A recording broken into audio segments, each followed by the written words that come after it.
You know, when a guy like Ken Griffin talks about the economy, people tend to listen. He's the founder of the hedge fund Citadel, after all.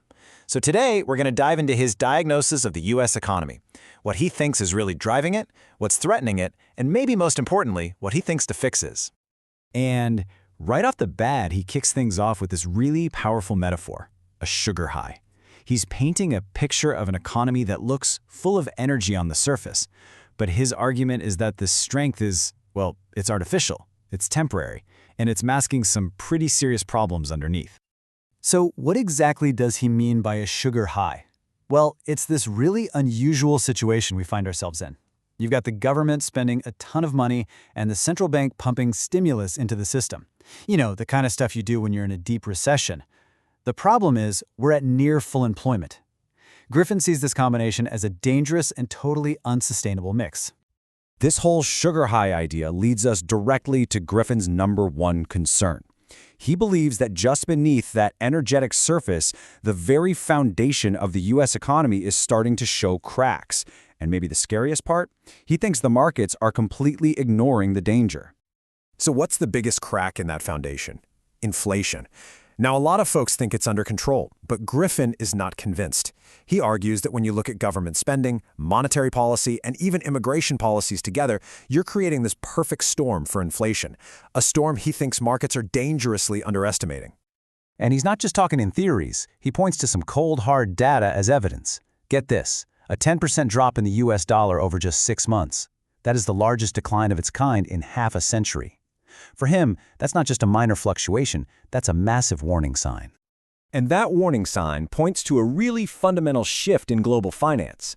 For decades, whenever there was trouble in the world, everybody ran to the US dollar for safety. It was the ultimate safe harbor. But now, Griffin sees investors and even central banks running to gold instead. And this shift, it isn't just a technical thing for traders. Griffin sees it as a profound challenge to America's financial dominance. It's basically a reflection of declining confidence in the U.S. government's ability to pay its bills, and that, he says, is what's truly concerning. So if inflation and a weakening dollar are the symptoms, what does Griffin see as the disease? Well, he points the finger squarely at Washington, D.C. and what he calls a massive bipartisan spending problem. He is very, very clear that this is not a partisan issue.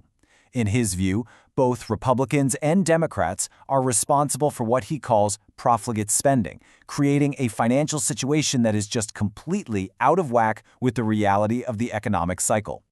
And the contrast here is just dramatic. During the Clinton years, at a similar peak in the business cycle, the U.S. was actually running a budget surplus. We were taking in more than we spent. And today, we're running a massive deficit of around 6 to 7%. Griffin's words for this? Completely irresponsible. And he says he's not the only one worried. While the stock market might seem to be flying high, Griffin claims that when you talk to professional asset managers, his peers, behind the scenes, the U.S. debt situation is almost always their #1 concern. Okay, so that's the diagnosis. What's the prescription? Well, Griffin's plan is to get the economy off this sugar high and onto a path of genuine, sustainable growth by unleashing America's animal spirits. His cure really comes down to 3 key things. First, create a pro-growth environment by cutting red tape, deregulation. Second, conduct a serious overhaul of our tax policy. And third, and this is the big one for him, get a handle on the out-of-control spending that he believes is at the root of the problem.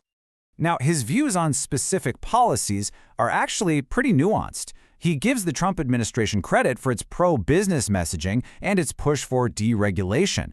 But at the same time, he's highly critical of other policies, calling the tariff strategy incredibly uneven and arguing that the immigration policies have come off the rails. His vision for immigration, for example, is multifaceted.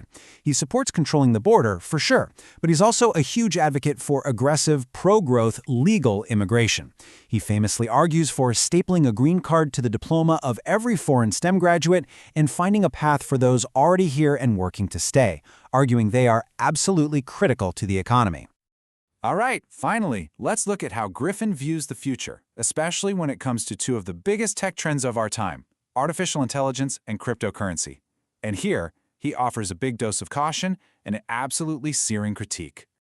On AI, while he believes in its long-term potential, he's warning everyone to cool it with the hype.